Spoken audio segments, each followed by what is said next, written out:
আশা করি সবাই ভালো আছো। আজকে একটা নতুন ভিডিও নিয়ে চলে এসেছি। অনেক দিন ধরেই বাইক নেওয়ার প্ল্যান করছিলাম, তো তারই টেস্ট ড্রাইভ নেওয়ার জন্য আজকে চলে এসেছি কামারহাটির কেটিএম শোরুমে।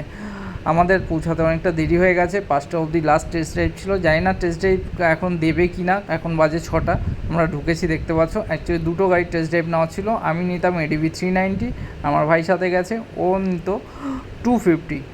যাই হোক, অনেক কষ্টের পর টেস্ট ড্রাইভ আমাদের পারমিশন পেয়ে যায়। ডকুমেন্টেশন সব কিছু দাদারা কমপ্লিট করছিল, ততক্ষণ আমরা কিছু ফটো তুলে নিচ্ছিলাম। দেখতে পাচ্ছ আমি একটা এডিবি 250-তে ফটো ক্লিক করেছি, আর ওদের ফটো আমি এখনও দিইনি। সাথে এই দেখো, ওদের ফটো ক্লিক করছে, সেলফি নিতে এরা ব্যস্ত। এইবার চলে গেলাম আমি গাড়ির টেস্ট ড্রাইভে। দেখতে পাচ্ছ ফাইনালি আমি চাবি হাতে পেয়ে গেছি টেস্ট ড্রাইভ নেওয়ার জন্য। এই যে এটা হচ্ছে 390X, আমি নিতে গেছিলাম ডিবি 390 স্ট্যান্ডার্ডটা, তো সেই মডেলটা অ্যাভেলেবেল ছিল না, তাই এটা দিয়ে আমাকে নিতে হচ্ছে। আর এই দেখো আমার মিনাম্মা দাঁড়িয়ে আছে, হেলমেট পরে রেডি হচ্ছে আমার সাথে টেস্ট ড্রাইভে যাবে বলে। আর বৃষ্টি পড়ছিল, গোপ্রোর ক্যামেরাতেও আমার জল লেগে আছে, দেখতেই পাচ্ছ হেজি হেজি দেখা যাচ্ছে। আর গাড়িটা একদম ফিউল ছিল না, ও ফিউল আপ করলো। দাদা ফিউল আপ করার পর কোল্ড স্টার্ট দিল।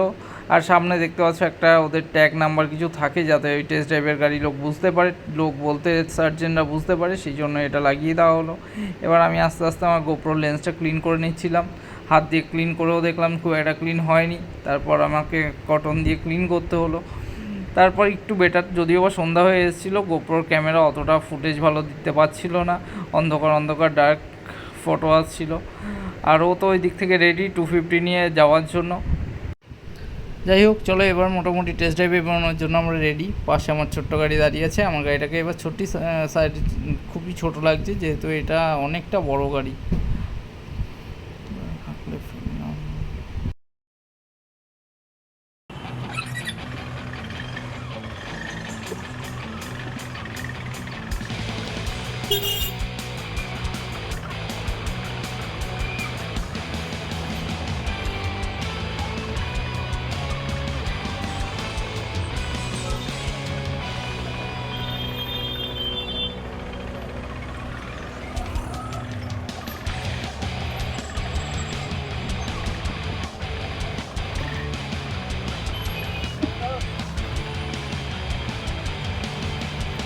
তো এই হচ্ছে আমাদের দুটো গাড়ির টেস্ট ড্রাইভ নেবো একবারে।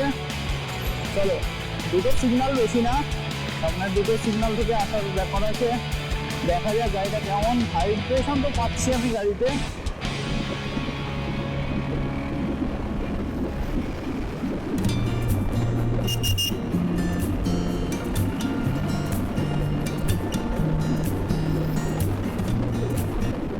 গাড়ির ইনিশিয়াল নিয়ে কোনো কথা হবে না, initial very good, actually excellent initial.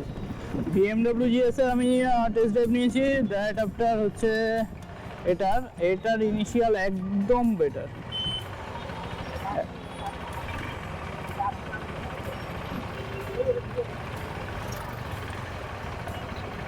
একদম এ গ্রেড ইনিশিয়াল আছে, কোনো অসুবিধা নেই।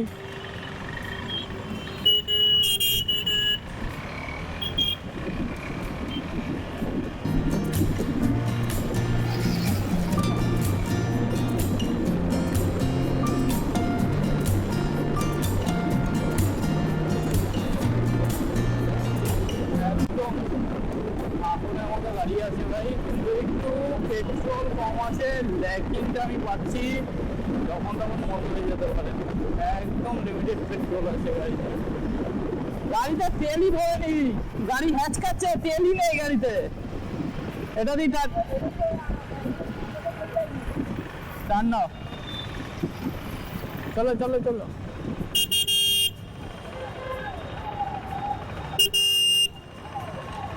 দাঁড়া দাঁড়া, চলো।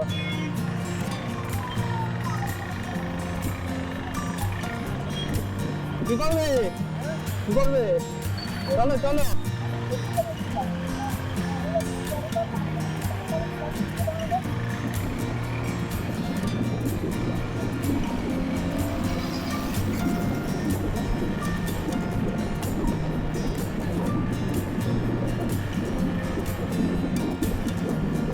গাড়ি পুরো মাখন আছে, কোনো অসুবিধা নেই।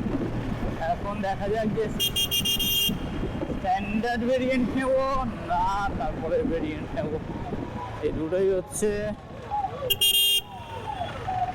গাড়িতে পেট্রোল কম আছে অ্যাকচুয়ালি।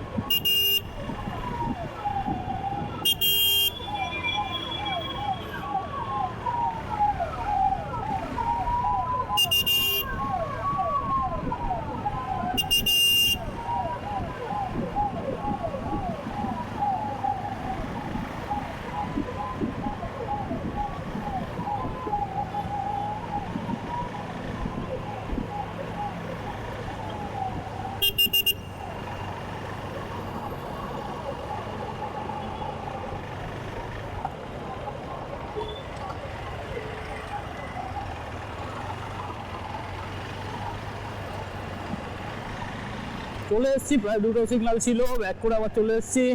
এগেন কেটিএম শোরুমে ঢুকবো, চলো ঢুকে দেখা যাক কি হয়।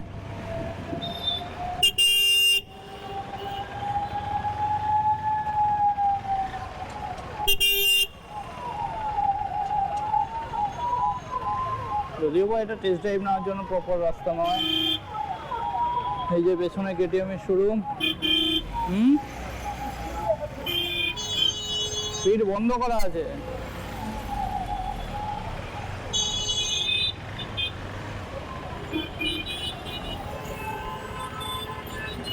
দাঁড়াও, এগেইন টেস্ট ড্রাইভ কমপ্লিট। আমরা চলে এসেছি আবার ডিউক শোরুমের সামনেই। গাড়িটা ইউটার্ন নিয়ে ঢুকিয়ে দেবো শোরুমের মধ্যে। এবিএস আছে তো? এটা অ্যাকচুয়ালি কোনো সিগন্যাল না, এটা এই জায়গায় প্রপার কোনো সিগন্যাল স্টপ হয় না, তো একটু হালকা ট্রাফিক হলে আমরা গাড়িটাকে টার্ন করাবো, সেই জন্য দাঁড়িয়ে আছি। ওভারঅল এক্সপিরিয়েন্স খুব ভালো টেস্ট ড্রাইভ নিয়ে। ডিউক ওভারঅল আমি বলবো 100-90, এই সেগমেন্টের বাইকের মধ্যে খুবই সুন্দর গাড়ি। Engine refinement very good. আর এছাড়াও যদি বলি ব্রেকিং সিস্টেম, ওটাও খুব সুন্দর। তোমরাও যদি মনে করছো যে এরকম খুব ঘুরতে ভালোবাসো, এডিবি সিরিজে যেতে চাইছো, নো ডাউট 390-র দিকে যেতে পারো। এই গেল আমার রিভিউ। বাকি তোমরা এসে নিজেরা টেস্ট ড্রাইভ দিয়ে নিজের মতামত তোমরা নিজেরা চালিয়ে দেখে নেবে। নিশ্চয়ই আমার কথা শুনে তোমরা কোনো ডিসিশন নেবে না, একবার এসে অন্তত টেস্ট ড্রাইভ নিয়ে নিও। এই হলো টেস্ট ড্রাইভ। এখানেই আজকের ভিডিও শেষ করছি। যদি ভিডিওটা ভালো লেগে থাকে চ্যানেলে লাইক সাবস্ক্রাইব নিশ্চয়ই করে দিও। চলো দেখা হবে নেক্সট ভিডিওতে। Till then bye bye, tata.